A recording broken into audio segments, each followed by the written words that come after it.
유쾌한 남자들의 시시콜콜 토크쇼 김프로쇼 지금 시작하겠습니다. 저는 김프로입니다.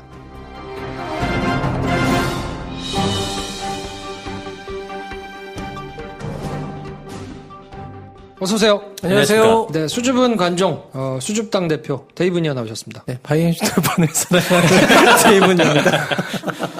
네, 마른 장작, 연애지상주의자, 우리 한량 김 선생 나오셨습니다. 안녕하세요. 김 선생입니다. 네, 저는 바이엔슈타인을 사랑하는 영화만들의 꿈인 김프로입니다. 사실 전 파울라너 좋아합니다. 파울라너. 네.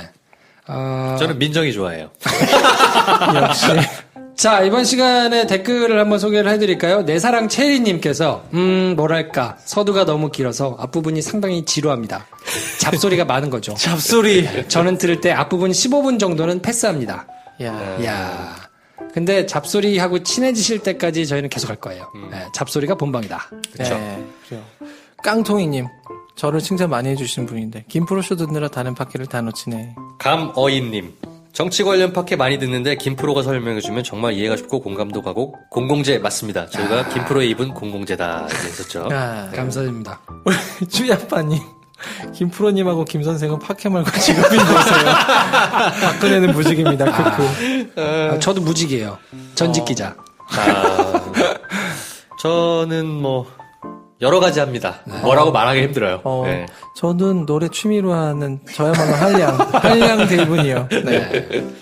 바람의 노래님. 데이브니어 노래를 일부러 찾아볼 날이 올 줄은 몰랐네요. 내가. 이 인기 어쩔 거야. 이거 어쩔 거야 이거. 여전히 김프로랑 데이브니어 목소리가 구분이 안 되신데요.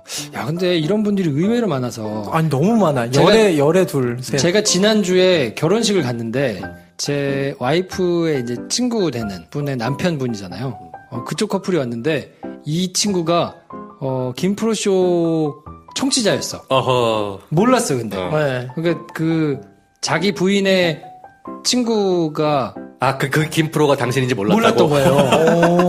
그냥 청취자였던 거야. 그래서 팟캐스트 뭐 이런 얘기를 하다가 김프로라는 얘기를 듣고 그 결혼식장에서 막 이러면서 노래도 하시는 혹시 그러면서 얘기를 하는데 되게 진지하게. 그 본인은 한동안 김프로가 노래를 할 때 목소리가 그 김프로 목소리가 비슷해서 나중에 김프로 쇼를 듣는데도 노래할 때는 김프로가 노래를 하는 건 줄 알았다는 거야. 너무 많아요. 왜 그런지 모르겠어. 그러니까 많아, 김용민 브리핑에서도 계속 김프로가 막 얘기하고 나서 데이브니어가 부릅니다. 뭐 소녀요 하고는 자기가 부른 줄 알았던 거지. 그런 분들 되게 많아요. 왜 그러지? 이제 들려드릴 때가 됐어. 내 그래. 노래 목소리가 다르다. 그렇지. 네. 노래 언제 나와요? 노래 이제 나옵니다. 나오긴 나옵니까? 그럼요. 내가 나온다고 했는데 안 나온 적 있어. 나와. 사랑의 도가니 안 나왔잖아. 이미 출시돼 있잖아. 그래? 몰랐지? 몰랐어. 그러면은 그거는 사랑의 도가니가 아니잖아요. 제목이 다르잖아. 사랑의 도가니를 제가 이제 만들려고 했는데 사랑의 또가니잖아요. 사랑아 또가니. 사랑아 또가니. 사랑아 또가니 발표했습니다. 그 제가 이제 사랑아 또가니를. 근데 왜 수줍어? 이거는 왜 얘기도 안 했어? 수줍어서. 수줍어서 말도 못하고. 네. 사실 제가 어설픈 랩도 했어요, 거기서. 아, 진짜? 네. 오늘 그거 틀어야겠다. 쪽팔려서 죽어봐라, 한번. 정말 쪽팔려서 안 되는데. 아무튼 거기서 제가 이제, 김프로쇼에서 사랑의 도건이라는 트로트 곡을 만들기로 약속했으나 데이브니어는 수줍어서 트로트 버전을 만들지 못하고 결국은 팝발라드로 만들고야 만다. 저게 멜론 가면 있는 앨범 소개 정보에 저렇게 쓰신 거예요. 그렇죠. 아무튼, 네. 그래서 들어보시고요. 네. 언제 나와요, 그래서? 우리 노래는? 우리 노래? 우리 노래 컨셉이 뭐예요? 우리 노래 컨셉, 약간 일렉트로닉. 방금 정해진 것 같은데? 아니야. 그렇지 않아. 일렉트로닉. 컨셉이 뭐야? 헤어짐 노래요? 무슨 있잖아. 그런 거 아니야. 희망과 우리의 모든 대화의 요소와 그런 가사들이 다 짬뽕되는. 진짜? 우리 평소의 캐릭터와 우리 청취자들은 알아들을 수 있는 코드가 있는 모든 것들을 가득 담은 다사와. 일렉트로닉을 근데 여태까지 한 적이 있어요? 왜 인비저블 그거보다 더 하드코어로. 그래? 그럼요. 뭔가 기대가 별로 안 되는데. 기대 안 되지? 네. 그래. 하여튼 은퇴 콘서트 하겠습니다. 제주도 공개 방송할 때 노래도 합니까?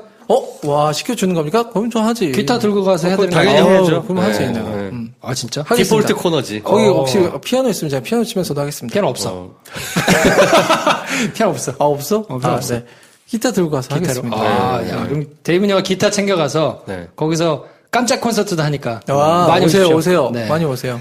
자, 거기 연결 이 집 왕자다님께서 잘 듣고 있습니다. 제주 사람 1인 추가요. 하얀 언덕에서 공개 방송하시면 한라산 들고 갈게요. 한라산. 여기서 이 한라산은 산이 아니고 술 이름입니다. 제주 소주죠. 그렇죠. 우리 피아노 걸림인가요? 그래서 한라산을 진짜 들고 가는 줄 알고.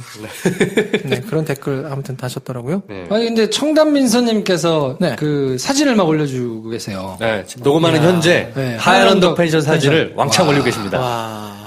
부천 칸츄리보이님께서 1호 예약자라고 다들 반성 좀 합시다. 크크 이렇게 올려주셨는데 청담민서님은 그냥 가셔가지고 사진을 올렸어. 야. 그래도 1호는 하얀 언덕님이다. 네. 하얀 언덕 부천 칸츄리보이님이시다. 자, 그래서 어쨌든 저희가 약속한 대로 이분들한테는 선물 쏴드리겠습니다. 자, 선물 받으실 분 코너명은 없습니다. 뭐야. 기대했잖아. 코너명은 인생 애드립이야. 그럼 뉴스공장 들으시는 분 아시겠지만 노회찬 의원 나오는 코너가 매주 바뀌거든요. 코너명이 정해져 있지 않아요. 저희도 워낙 중요한 코너이기 때문에 그렇게 갈 기조입니다. 내용이 선물 주는 건데 무슨 얼마나 중요해. 코너 중에 코너, 본 코너 중에 본 코너, 모두가 기다리는 바로 그 코너, 선물 드리는 코너. 자, 술침구 한 박스는 부천 칸츄리보이님.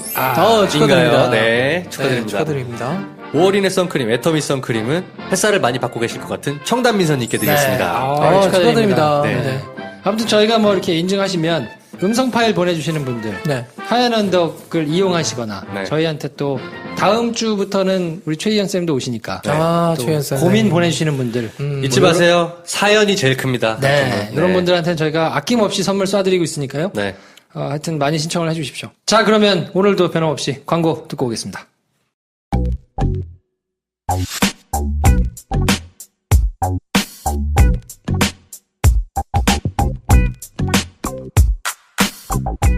여러분께서는 지금 유쾌한 세 남자의 시시콜콜 토크쇼 김프로쇼를 듣고 계십니다. 저는 수원에 사는 인선입니다.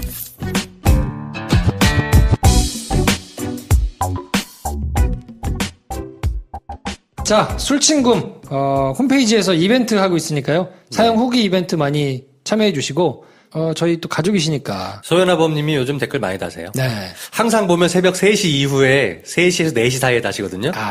일을 늦게까지 하시는 건가, 술을 드시고 가시는 건가. 술친금을 직접 이제 드시고 계시는 분들은 많이 올려주십시오. 사진 많이 올려주시면 또 저희가 뽑아가지고 선물 드릴 테니까. 우리 치이로님의 제주 하얀 언덕 펜션 인증샷이 올라오고 있는. 많이 사랑해 주십시오. 자, 그리고 6월 11일 저녁에 치이로님의 카페에서 공개 방송 하니까 많이 와주시고요. 그리고 이번 주부터는 선물이 하나 더 있습니다. 출판사 넥서스에서 책을 이제 저희 현물로 이제 협찬을 해주시는데 이번 주에 드릴 책은 커피 나를 위한 지식 플러스. 커피 책인가 봐요? 그래서 지식 플러스라는 이제 시리즈를 여러 가지 내고 있는데 뭐 야구도 있고 뭐도 있고 많더라고요. 근데 이번 주는 커피 나를 위한 지식 플러스라는 책을 드릴 테니까 근데 저희가 책 선물은 그냥 아무한테나 막 드릴 수가 없잖아요. 그러니까 관심이 있어서 내가 이 책을 읽고 싶다 하시는 분한테 저희가 드리는 게 맞는 것 같아서 저희가 선물 협찬을 받은 만큼 선착순으로 드리겠습니다. 선착순. 팟빵 댓글에다가 그냥 올려주세요. 집중하셔야 되네요. 저희가 그냥 뽑아가지고 무조건 보내드릴 테니까. 나 커피 꼭 읽고 싶다. 커피 나를 위한 지식 플러스. 요 책을 읽고 싶으신 분들은 뭐 인터넷 검색해보시고 쓰시면 저희가 선착순으로 보내드리겠습니다. 자, 그러면 이번 시간에는 우리 김 선생님께서 중대 발표, 깜짝 발표를 할 텐데, 댓글 관련해가지고 정책을 뭘 좀 이제 세우셨던데. 그렇죠. 자, 오늘이 방송이 나가는 날짜가 6월 1일입니다. 저희가 댓글 수석님들, 실장님 발표 드렸던 날짜 언제인지 혹시 아시는 분? 방송 일자 기준으로 보면 5월 15일이에요. 5월 15일 아니에요? 알고 계셨어요? 보름밖에 안 지난 일이거든요. 근데 뭐 엄청 오래된 것 같지. 같아. 이 12분의 활약이 정말 엄청났습니다. 어마어마하네요. 저도 예상치 못했어요. 이 정도로 놀라울 줄은. 하여 저희가 5월 15일 날 처음에 댓글 실장님, 수석님 발표 드렸을 때 구독자 수가 10,000명 조금 넘었었어요. 그러네요. 그런데 지금은 13,000. 3천이요? 4천 넘었어요. 4천 넘었죠. 어제 분명히 13,000 얼마였는데. 아니요. 아니요, 14,000 넘은 지 오래됐어. 네. 김프로쇼 안 듣는구나. 아니야, 무슨 소리 재즈 하는 갈고 거야, 싶다면 지금. 듣는 거 아니에요, 지금? 요즘 재즈가 알고 싶다도 안 들어. 농담입니다. 이 방송이 나갈 때쯤이면 15,000분이 돼 있길 바라는 마음에. 아, 그러네. 아니, 언제 네. 13,000. 분명히 내가 꽤 어제 됐거든요. 한 2, 3일 됐거든요. 네, 아, 그렇지 그래요? 됐거든요. 뭐지? 이상하네. 자, 그래서 구독자 수가 늘어난 만큼 실장님, 수석님들 충원이 필요하다. 제가 게시판에서 눈여겨보던 분들이 있습니다. 아, 진짜. 신임 내각으로 발표하도록 하겠습니다. 오. 와. 신임 수석 건강히 제냐님, 아, 건강히 제냐님. 네. 아, 네. 이분 진짜 많이 올려주시죠. 정대장님 정대장님. 네. 아, 정대장님 수석 아니었어요? 아니었어요? 아, 진짜? 그랬구나. 게스트 말론님. 야, 게스트말론, 나 게스트말론님. 네. 시네마스타의 완전 팬이시잖아요. 자, 들어보세요. 로다주의 페퍼님. 로다주의 페퍼님. 로다주의 페퍼. 자, 이렇게 네 분 신임 수석으로 임명드리고요. 이야, 축하드립니다. 네, 축하드립니다. 자, 그래서 네. 저희가 지금 1실장 원래 11수석 체제였잖아요. 네. 네 분이 합쳐지면서 1실장 15수석 체제로 이야. 예, 16분이 됐다는 거. 그리고 기존의 수석님들을 보직을 재배치하도록 하겠습니다. 이거 저희랑도 얘기한 거 아닙니다, 이거. 네. 와. 이거 권한은 저한테 있어요. 네. 네. 저희 코너명이 시네마, 주주총회, 어쩌라고 등등의 그 성격들이 있지 않습니까? 네, 네. 각각의 성격에 맞는 수석들로 재배치를 하도록 하겠습니다. 자, 일단 시네마 수석 발표드리겠습니다. 아, 시네마 수석. 그렇죠. 네. 이분들은 기존에 하시던 업무와 더불어 시네마 스타 쪽, 그러니까 영화 볼까 말까 보고 듣자 추천 영화 요쪽 댓글들을 좀 더 신경 써서 관리해 주시면 되겠습니다. 아, 근데 이미 그렇게 하고 계신 분들이에요. 그렇죠. 자, 발표되겠습니다. 쾌걸향당 Y3구님. 이분 또 진성 팬이거든요. 아, 그렇죠? 진짜. 네. 대단하시죠. 그리고 게스트 말론님. 게스트 네, 말론. 이쪽에 배치해드리겠습니다. 로다주의 페퍼님. 예, 요 세 분 시네마 수석으로 아, 임명드립니다. 시네마 시수. 네. 그렇죠. 자, 그리고 주총 수석. 어. 주주총회. 야, 이건 누가 뭐 얘기 안 해도 그래, 알겠다, 이거. 바로 정대장님. 아니야? 일단 포에버모어님. 아, 포에버모어님. 포에버모어님. 기존 수석님들 중에 가장 알코올 빈도수가 높으신 포에버모어님 네. 주총 수석으로 발령내드립니다. 아. 그리고 정대장님 신임 수석이시니까 이제 주총 수석으로 네. 하시겠습니다. 도배 수석. 도배 각종 수석. 게시판에 댓글로 도배를 해주시는 아, 도배 수석님들 따로 말씀드리겠습니다. 선생님, 야, 선생님. 현캐는 사랑입니다님, 아, 우공이 어디가님. 네. 네. 요분들은 기존의 그 바이엔슈테판 게시판과 메가박스 게시판에서 맹활약을 해주셨던 분들입니다. 아, 그렇죠. 야. 이분들한테는 네. 이제 그 특별히 네. 우리 좌표 설정과 그렇죠. 네, 폭탄을 투하할 수 있는 그렇죠. 정확한 좌표를 이제 찾아가지고 좀 올려주시는. 좌표 설정권 부여해드립니다. 네. 그러면 저희 게시판에 올려주신 그 좌표로 나머지 분들께서 싹 다 몰려가 주시면 되겠습니다. 그 도배수석님의 예. 한 분 더 임명드립니다. 정대장님. 오. 정대장님은 주총수석과 겸직이십니다. 이야. 아, 겸직. 이분이 보니까 스나이퍼의 그 소질이 있으셔. 네. 그러니까요. 이렇게 임명되신 분들 본인들의 그 수석 그 직함에 맞게 이제까지 해오셨던 것처럼 잘 해주시길 바라고 새로 하나 임명드리고 싶은 자리가 있어요. 청년위원장. 네. 청년연장. 네. 수석이 아닌 청년위원장. 중국에 계시는 한첸하오님. 이분이 이제 고등학생인데 네. 요즘 댓글 다는 기세가 싹이 아주 좋아. 네. 그래서 저희 김프로쇼 청년위원장. 청년위원장 야. 임명드립니다. 축하드립니다. 그리고 한 자리 더 난파 간첩 수석이라고 뭐야. 난파 간접석? 네. 흑금성님. 흑금성이란 이름이 원래 굉장히 유명한 난파 간첩 아, 이름이거든요. 그렇지. 네. 네. 그럼 이분은 뭐 하는 겁니까? 간첩스럽게 댓글 달아주십시오. 어떻게 간첩스럽게 댓글 다는 건 뭡니까? 암호로 아니야, 해요. 이분은 어. 이제 암약을 해야 되니까. 불펜, MLB 파크에. 아. 네. 그리고 오유, 빠리쿡. 네. 요런 데 가서 어. 김프로쇼라는 팟캐에서 요런 걸 다뤘던데 괜찮던데요? 어. 요거 하나씩 올려주셔야 됩니다. 그러니까. 아니면은 우리가 얘기했던 거를 이렇게 짤로 쭉 이렇게 만화 웹툰으로 만들어가지고 JPG, 그러니까 GIF 이렇게 그렇죠. 공유 이런 거 있잖아. 흑금성님 아이디에 걸맞는 활약 기대합니다. 네. 그리고 요거는 전략적으로 저희가 좀 뽑아야 되겠네요. 네, 그래서 네, 네. 뉴스 공장, 네. 시네타운 19, 네. 뭐 정봉주의 전국고, 뭐 요런 데 이제 가가지고, 네. 아, 여기는 조금 떨어지네. 김프로쇼가 괜찮던데, 뭐 이런 거를. 자, 그래서 제가 김프로에게 요청드리고 싶은 사항은 저희 수석님들, 이제 실장님, 피실장님 이하 나머지 수석님들의 이름과 보직을 게시판의 그 앞에 그 알림란 있지 않습니까? 거기에 싹 한번 정리를 해서. 그러네요. 네. 이분들이 저희 김프로쇼를 빛내주시는 바로 그분들이다. 이야. 황금 손가락들이다. 네. 네. 해서 한번 게시판에 올려주길 바랍니다. 네. 아무튼 저희가 조직도를 딱 그려가지고 그렇죠. 올려드리도록 하겠습니다. 조직도에 이름 있으신 분들은 김프로 메일로 본인의 그 연락처와 주소를 살짝 올려주십시오. 그 중에 마음에 드는 사람이 있어서 그런 거지, 너. 녹봉 지급. 네. 녹봉. 녹봉이 있죠. 네. 이름과 연락처 꼭 남겨주시기 바랍니다. 네.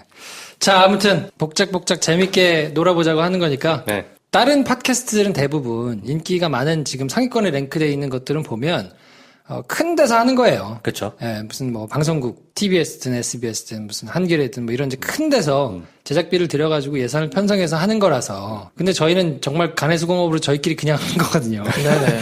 그러니까 풀뿌리 팟캐스트라고나 할까? 그러니까 아무튼 뭐 같이 재밌게 놀자는 차원에서 하는 거니까. 네. 아무튼 많이 참여해 주시고 재밌게 같이 했으면 좋겠습니다. 다른 팟캐 게시판들은 자기들끼리 막 서로 알고 인사하고 이런 거 안 해. 그렇죠, 네. 그렇죠. 네. 근데 우리는 지금 카페야. 네, 카페야. 서로 아침 인사들 하시고 있어요. 하여튼 요 기세를 몰아가지고 네. 하여튼 복작복작 계속 갔으면 좋겠고요. 네. 지켜보시는 분들도 지켜만 보지 마시고 참여하시면 됩니다. 네. 그럼 하여튼 반갑게 맞아드리니까 네. 더 적극적으로 댓글 달아주시고 뭐 참여해주시면 좋겠습니다.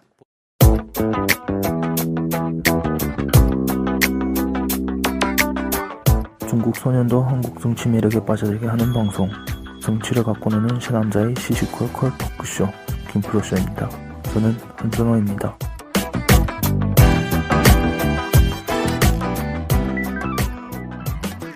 자, 그러면 이번 시간에는 뉴스 동장. 네. 어떤 내용을 고를까 고민을 하다가 사회 뉴스 중에서 그래도 조금 곱씹어 볼 만한 게 뭐가 있냐. 네. 황교안 오빠의 고질병. 탈모? 그러니까 저희 카톡에서 한동안 그런 말이 있었죠.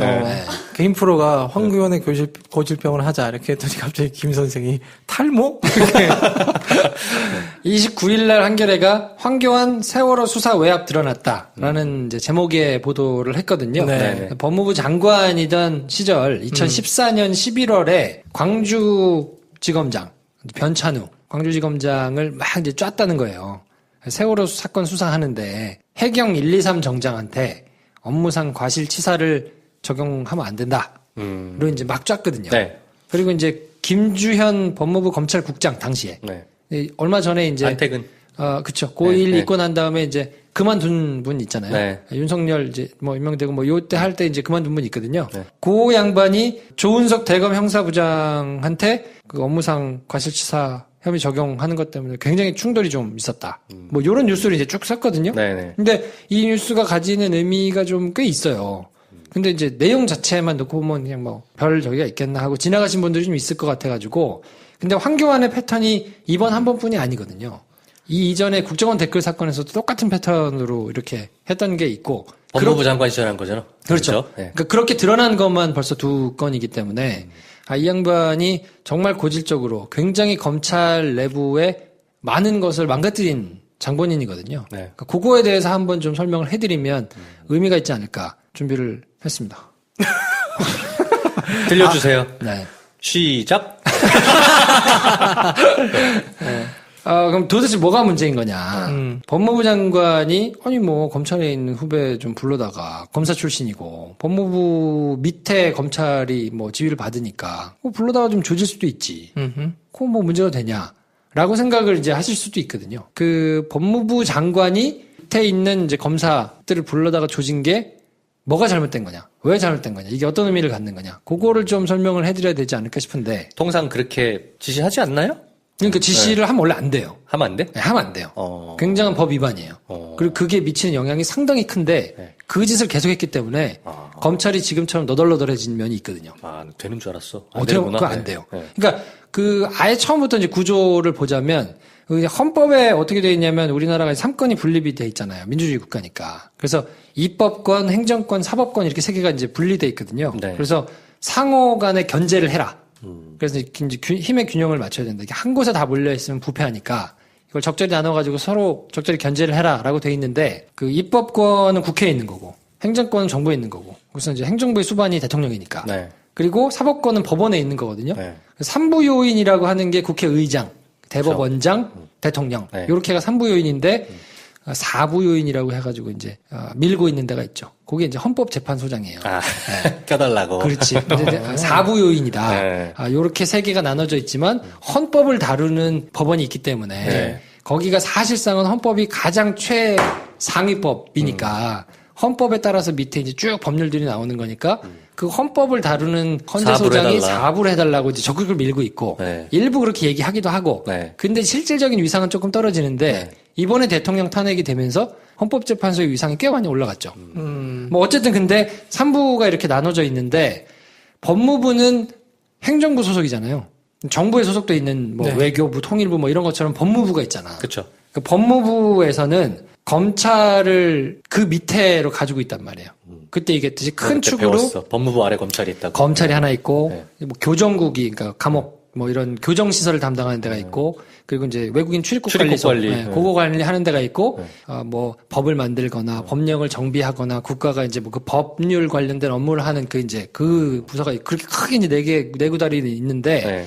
근데 검찰을 담당하고 있으니까 아니 그럼 법무부 밑에 검찰이 있으니까 아니 여기가 상부고 상부 조직이고 그럼 밑에서 하급자들한테 당연히 이렇게 할 수 있는 거 아니냐라고 생각을 할 수 있는데 조직상은 그렇게 안 돼 있어요. 성격이.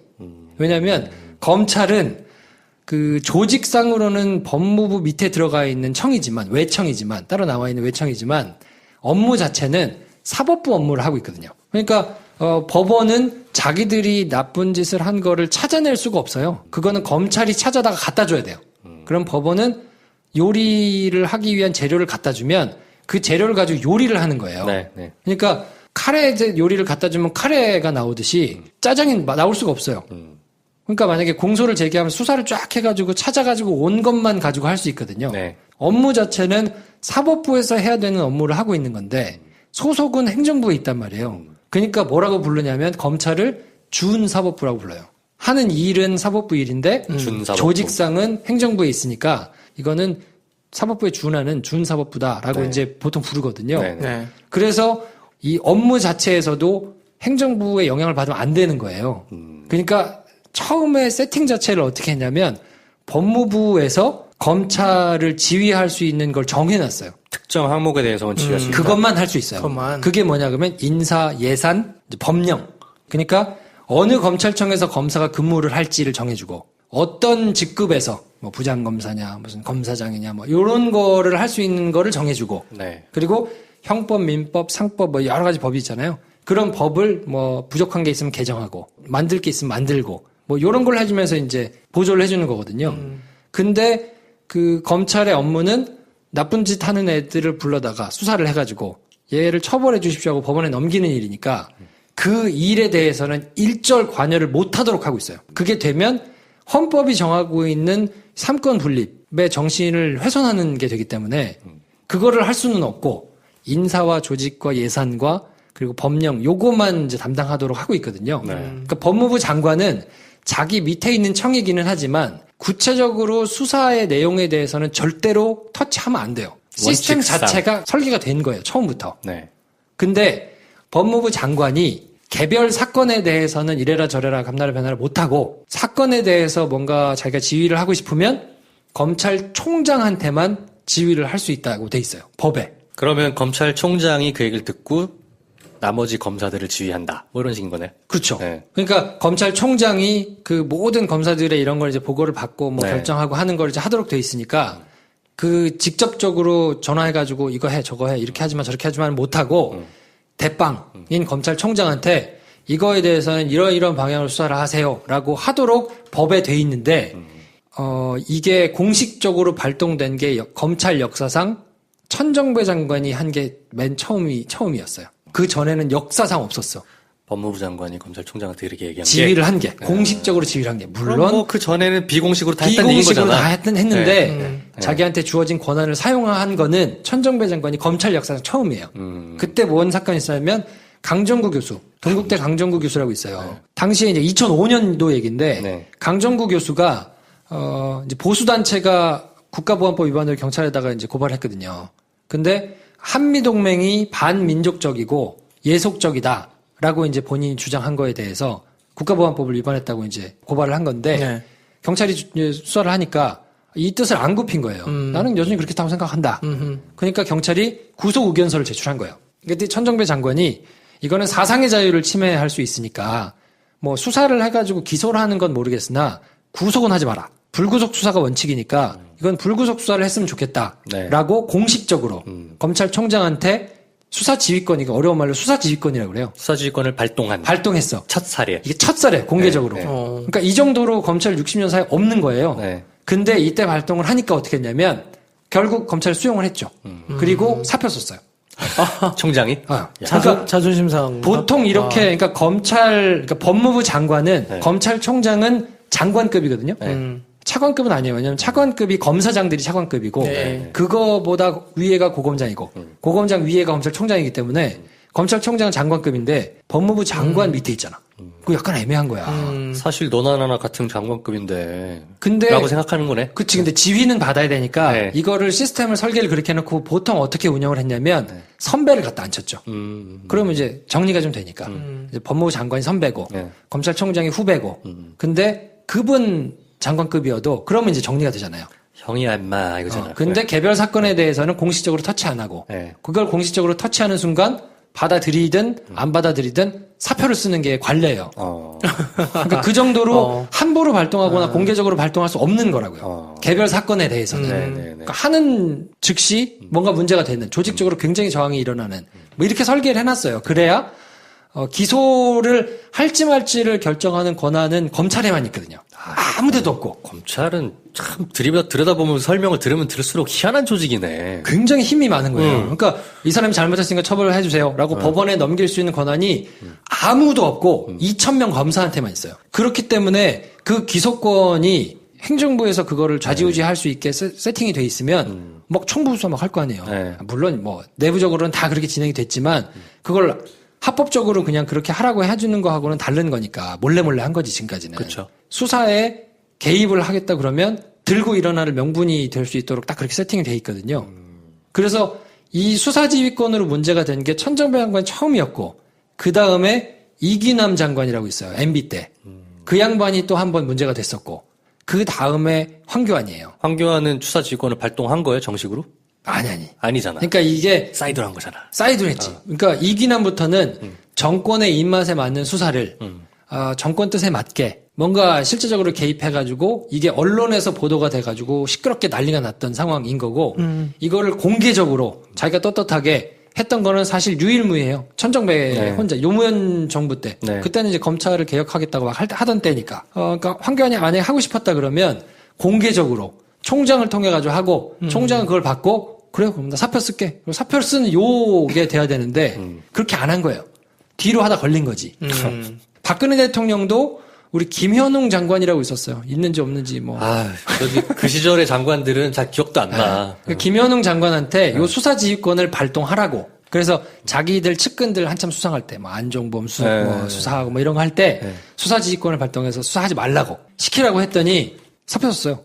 김현웅 법무장관이. 근데 공식적으로는 부인했죠. 요걸 이제 백혜련 그 더불어민주당 의원이 제보를 누구한테 받았다. 그래서 이렇게 했는데 김현웅 장관이 사표를 쓴 거다라고 얘기했는데 처음에는 대꾸 안 하다가 나중에 이제 뭐 그런 일은 없습니다. 공식적으로는 부인했는데 뭐 그랬을 것으로 추정이 되죠. 그러니까 여태까지 그렇게 한 4명 정도가 수사지휘권으로 이제 문제가 된 건데 황교안 장관이 검찰 청법상으로는 절대 그렇게 할 수 없는 상황을 한 거란 말이에요. 근데 이 양반이 뭘 했냐면 국정원 대선 개입 사건 때도 원세훈 전 국정원장한테 공직선거법, 이건 선거에 개입한 거니까 공직선거법을 적용해가지고 구속영장을 쳐야 된다라고 올렸더니 몇 주 동안을 계속 못하게 반대했어요. 하지 마라. 선거법 적용을 하지 마라.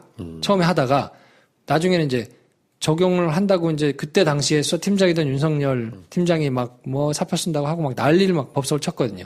그러니까 적용은 하되 구속은 하지 마라. 뭐 이렇게 되면서 이제 막 했었거든요.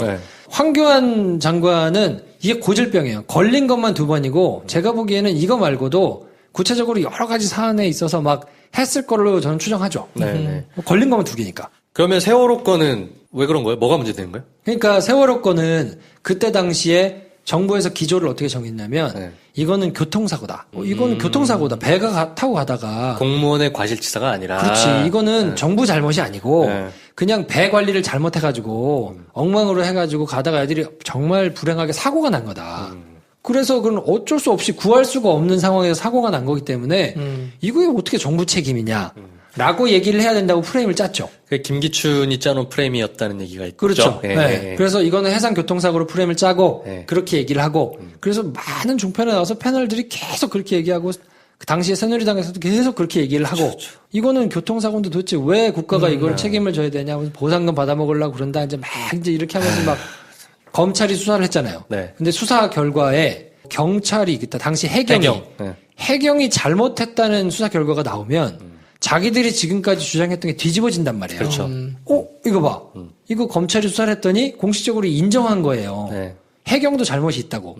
그러면 국가가 잘했으면 사상자를 더 줄일 수 있었던 거 아니야? 그렇죠. 그러면 박근혜 정부 무능한 거 아니야? 그리고 당 총선 있는데 이렇게 되면 큰일 나니까 그 해경한테는 업무상 과실치사 업무를 보다가 실수를 해가지고 사람을 죽인 그걸로는 처벌받지 않게 그거는 싹 빼. 그리고 해경은 잘못 없다고 해. 그게 압수수색도 하지 마. 그러면서 수사를 방해하려고 우병우 민정수석은 전화해가지고 오만 가지 핑계를 대면서 압수수색을 못하게 하려고 노력했던 것이고 법무장관은 김주영 검찰국장 통해가지고 야 그거 저 업무상 과실치사 이런 거 하지 마. 그거 빼. 해경 잘못했다 하지 마. 그리고 뭐 수사도 그냥 좀 적당히 받고 그 걔네들 잘못했다고는 하지 말고 다 유병원 걔네들한테 다 몰아가지고 걔네가 잘못해서 한 걸로 좀 만들어라고 했는데 당시 수사팀이 말을 안 들은 거예요. 그 광주지검장이 변찬우 광주지검장이었는데 뭐 그때 이제 윤대진 뭐 부장님 뭐 이런 사람들이 수사를 해가지고 아니 이거는 명백한데 뭔 소리야? 명백한데 어떻게 해요? 그랬더니 그거를 하지 말라고 황교안이 수사에 이제 개입을 해서 개입했었다는 거를 한겨레가 이제사 여러 가지 일을 해가지고 기사를 쓴 거예요. 그러니까 정권 내내 사실 그 짓을 했겠지. 그쵸. 박근혜 정권 때 뭐 문제된 게 한두 개예요. 손바닥으로 하늘 가리려고 했던 짓들이 너무 많잖아요. 그러면 이게 아니 생뚱맞게 지금 이게 왜 튀어나오나? 그렇죠. 하필 저 얘기가 왜 지금 나오는 거지? 궁금하잖아요. 그 뭐예요? 왜 그래요? 뭐야? 제가 추정하기로는 요거는 뭐 제가 그냥 소설을 쓰는 거니까 감안하고 들어주시면. 저는 나름대로 자리 욕심에서 비롯한 언론 플레이일 수 있다. 누구의 자리 욕심? 이번 기자의? 정부에서 본인이 지난 정권과 그래도 각을 세워가지고 뭔가를 이렇게 좀 열심히 했었다는 거를 광팔고 싶은 검찰의 높은 분들 중에서 그동안은 그럼 이런 게 없어서 얘기를 안 했겠어요? 지금은 이제 바뀌었다고 판단하는 거죠. 검찰 내부에서 한 자리 하시려는 분이 소스를 싹 흘려가지고 자기 입지를 이번 정부 때 그런 걸 수 있다고 봅니다. 저는. 이야, 왜냐면 김프로 왜냐면 생뚱맞잖아요. 그렇지. 여태까지 가만히 있다가 이걸 기자가 알게 됐을 때는 뭔가가 있을 거 아닙니까? 그렇죠. 근데 내가 그때 당시에 사실은 뭐 이래 해가지고 이제야 말할 수 있다. 라면서 이제 얘기가 되면 제가 보기에는 솔솔 터져나올 수 있다고 봐요. 이전 정부에서 있었던 사람들의 뭔가 그렇게 말도 안 되는 것들이 퍼져나올 수 있을 텐데 왜냐면 인사가 아직 안 났거든요. 그쵸. 검찰 인사가 원래 정기 인사가 2월 달에 있거든요. 그 얘기 많이 하더라고. 정기 인사 원래 2월인데 대선 이후로 다 미뤄졌어요. 왜냐면 법무부 장관 이렇게 통해가지고 결재를 받아서 나와야 되는데 지금 다 공석이니까 법무부 장관도 없고 뭐 이러니까 그냥 다 홀드돼가지고 평검사 인사만 2월 달에 잠깐 나고 나머지 인사가 지금 다 밀려 있거든요. 그러니까 윤석열 검사장만 이번에 이제 특별히 서울중앙지검장이 되면서 검사장 승진 인사를 했고 나머지 이제 부장검사나 뭐 이런 이제 간부 인사들이 남아 있는데 인사철이 다가왔구만. 그러니까 뭔가 그 전에 적절치 못했던 정부의 흠결 터져나올 가능성이 좀 있을 것 같아요. 그러니까 나는 황교안이 요즘 사실은 최근에 35억 쓴 거 뭐 이런 거 되게 이슈고 한데 김프로가 이 얘기를 막 꺼내니까 별로 안 궁금한데 왜 꺼낸 거야 했는데 이런 게 있었네. 그러니까 소스를 흘리는 건 그렇다 치고 자기가 흘렸기 때문에 나는 좀 괜찮지 않니? 그러니까 나한테 자리 좀 줄래? 뭐 이런 식으로 어필한다는 뜻인 거예요, 그러면? 근데 그렇게 촌스러운 초식 잘 안 쓰죠. 그렇겠지. 난 그게 이해가 잘 안 돼서. 근데 제 소설입니다만 군집 있지 않겠어요? 데이브니어를 내가 어떻게 좀 가시게 만들어야 되겠어. 그러면 김프로가 만나지. 김프로 만나서 이렇게 막 사실은 때 말이야. 이런 거 있잖아. 그래서 뭐 있지. 그 데이브니어가 사실은 괜찮은 사람이야. 저분 알고 보면 사실 이런 일도 하셨던 마음고생 많이 했어 그때. 그러면 이제 물어보겠지. 김 선생이 데이브니어 이런 일이 있었다고 해서 뭘 그걸 그래. 또 어디서 들었어? 너. 뭘 그런 걸 또 이렇게 되면 이제 기사가 나오는 거예요.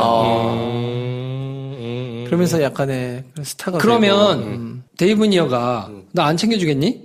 아니, 당연히 그 작업을 통해서. 근데 안 챙겨줘. 내가 밀었던 양반이 영감님이 높은 데로 가면 그냥 같이 딸려가는 거지, 높은 자리로 같이. 그러니까 자기가 가야 될 다음 자리 뭐 이런 것들이 있기 때문에 그치. 뭐 이렇게 좀 뭐 혜택을 볼 수 있다는 생각이 있으니까 지금 굉장히 막 복잡할 거예요. 왜냐면 검찰 입장에서는 검찰 개혁에 대한 움직임이 있기 때문에 지금 주요 보직에 있는 사람들은 그것이 지금 어떤 모습으로 올까에 지금 촉각을 곤두세우고 있을 텐데 또 그 밑에 있는 사람들은 어쨌든 좋은 자리로 가야 되고 뭐 이런 것들이 또 있을 수 있잖아요. 그렇죠. 뭐 나름대로 이제 그런 조정기가 왔기 때문에 그 과정에서 옛날에 다 틀어막았던 황교안이나 그러니까 저희가 지금 지적하고 싶은 부분은 그렇기 때문에 예전에는 터져나오지 않던 상당 부분 그 법무부와 검찰 내부의 치부 이런 것들이 마구 쏟아져 나올 가능성도 있다. 마구는 아니어도 찔끔찔끔. 질문 있어. 만약에 저게 사실로 밝혀지면 황교안이 저랬다는 게 사법 처리 가능해요? 법 위반이니까 명백하다 그러면. 근데 짱구가 아닌 이상 남겨놓지 않죠. 그래서 지금 보면 그 검찰 2기 특수본부가 그러니까 특검 전에가 1기고 그 특검 후에 받아가지고 박근혜 대통령을 기소했던 데가 이제 2기 특별수사본부잖아요. 네. 근데 그때 황교안 전 총리나 뭐 김주현 전 국장이나 뭐 이런 사람들 핵심 당사자들은 안 불렀어요. 그리고 이 부분에 있어서는 당시에는 우병우 영장이 발부되게 하기 위해서 단단하게 한다는 명분을 쌓았지만 이 부분을 뺐거든요. 네. 수사방해 이런 부분은 뺐단 말이에요. 그리고 그냥 변찬우 당시 광주지검장하고 윤대진 형사 2부장만 불러다가 직접 조사를 했고 뭐 법무부 과장이니 뭐 이걸 또 보고한 대검의 뭐 형사 2과장이니 이런 사람들은 진술서만 받고 끝냈어요. 네. 그러니까 굉장히 그냥 후닥후닥 해가지고 빨리 덮고 그냥 간 거예요. 그러네. 그렇기 때문에 이 부분에 있어서는 수사가 다시 이루어진다 그러면 뭐 처벌을 받을 수 있겠지만 다 없앴을 거거든요. 다 말 맞추고 그리고 이제 그때도 말씀드렸지만 직접적으로 뭐가 문제가 되는 게 남는 방식으로는 안 하기 때문에 다 이 사람들도 법률가고 뭐 이렇게 문제가 될 수 있는 걸 알기 때문에 간접적인 그리고 다 알아들을 수 있는 방식으로 이제 일을 하기 때문에 황교안이 이 일로 직접적으로 문제가 되지는 않겠지만 이 황교안이 이런 식으로 수사 개입을 직접적으로 하는 것 때문에 수사 개입을 했잖아요. 말을 안 들었잖아요. 그때 당시 국정원 댓글팀은 완전 다 폭발해가지고 다 불이익당하고 좌천당하고 다 한직으로 갔어요. 그러니까 그거를 몇 번 하고 나니까 검찰 내부에 있는 사라들이 몸을 사리겠지. 그렇지. 말을 안 들을 수 거예요. 없지. 왜냐면 이렇게 해가지고 내가 완전 그냥 한직으로 가야 되나? 라는 게 생겼기 때문에 그 뒤로는 수사를 잘하는 사람들보다는 말을 잘 듣고 눈치껏 잘 알아서 행동하는 사람들이 요직에 계속 쭉쭉 가는 거예요. 그러다 보니까 대부분의 사건들이 유야무야 되고 뭐 그냥 정권 입맛에 맞게 가는 입맛에 거고. 맞게만 계속 이제 돌아간 거죠. 네. 그러면서 우병우는 자기 라인의 사람들을 더 심으면서 이게 더 심하게 가고 검찰이 최근 몇 년간 정말 너덜너덜해졌어요, 이것 때문에. 최근 몇 년간 너덜너덜해진데 뭐 검찰뿐이겠어 언론도 그렇고 뭐 모든 권력의 눈치 봐야 되는 그런 집단들은 다 너덜너덜해졌지. 네. 아무튼 그래서 오늘 알았네요. 법무부 장관 역할이나 검찰과의 관계.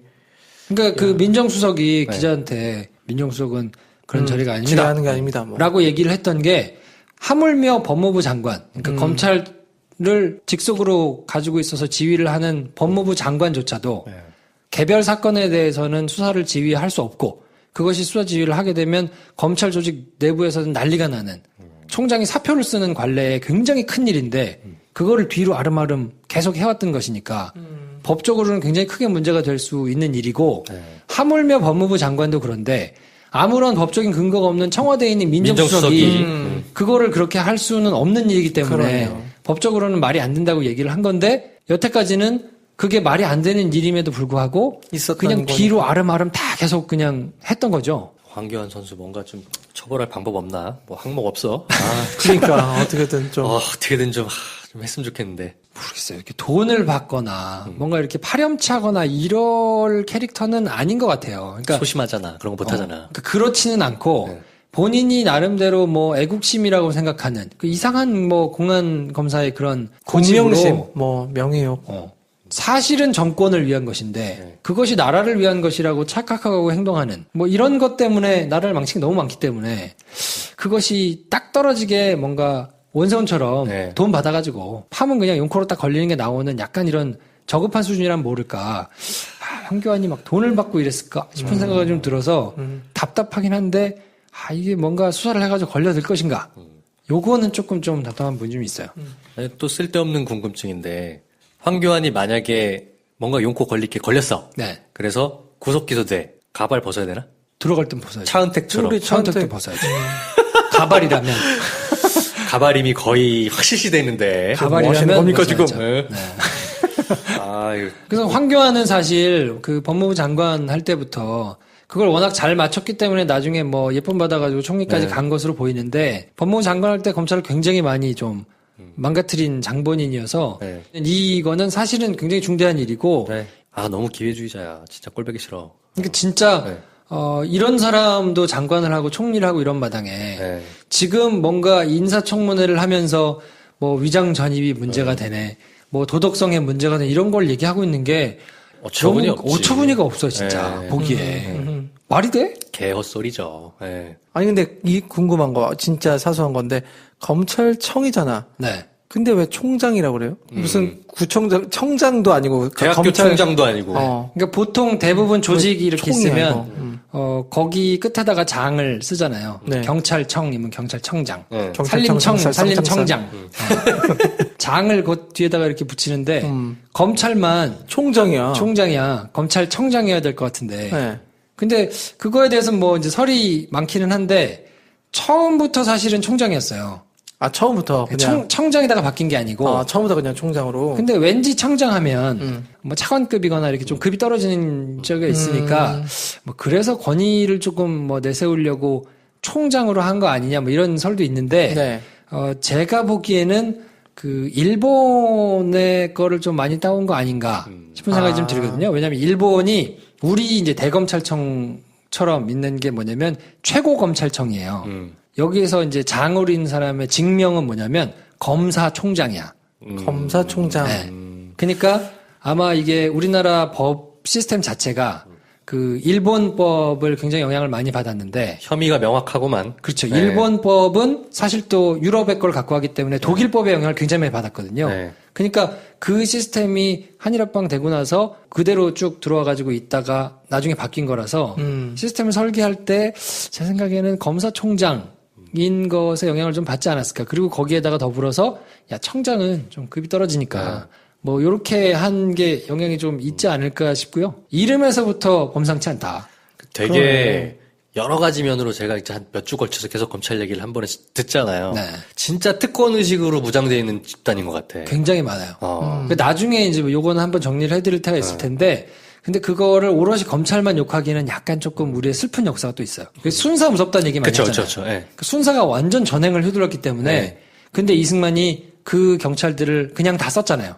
이정재. 암살의 이정재. 싹 다 그 사람들을 뭐 처벌하거나 이러지 않고 그냥 이 치안을 담당시킨 거지. 치안 유지를 위해 가지고 뭐 한다는 명분 아래 경찰들이 그대로 다 썼단 말이에요. 처음에 그래서 이제 법을 시스템을 만드는 이제 법률가들이 생각할 때는 경찰들의 폐해가 너무 많기 때문에 얘네들한테는 이거를 놔두면 안 돼. 그래서 스크린을 하는 차원에서 싹 다 뺏어온 거예요. 경찰한테 경찰이 뭔가 자의적으로 자기들이 나름대로 권력을 가지고 막 행사할 수 있는 거를 그냥 놔두면 안 된다는 나름의 양심적인 그런 고민이 좀 있었어요. 그래서 굉장히 비대칭적으로 다른 나라하고 이렇게 비교해 보더라도 그러니까 쉽게 보면 어떤 거가 있냐면 그때도 얘기했지만 경찰에서 신문을 받아가 조서를 쓰잖아요. 근데 그게 만약에 법원 단계에서 조서를 부인하잖아요.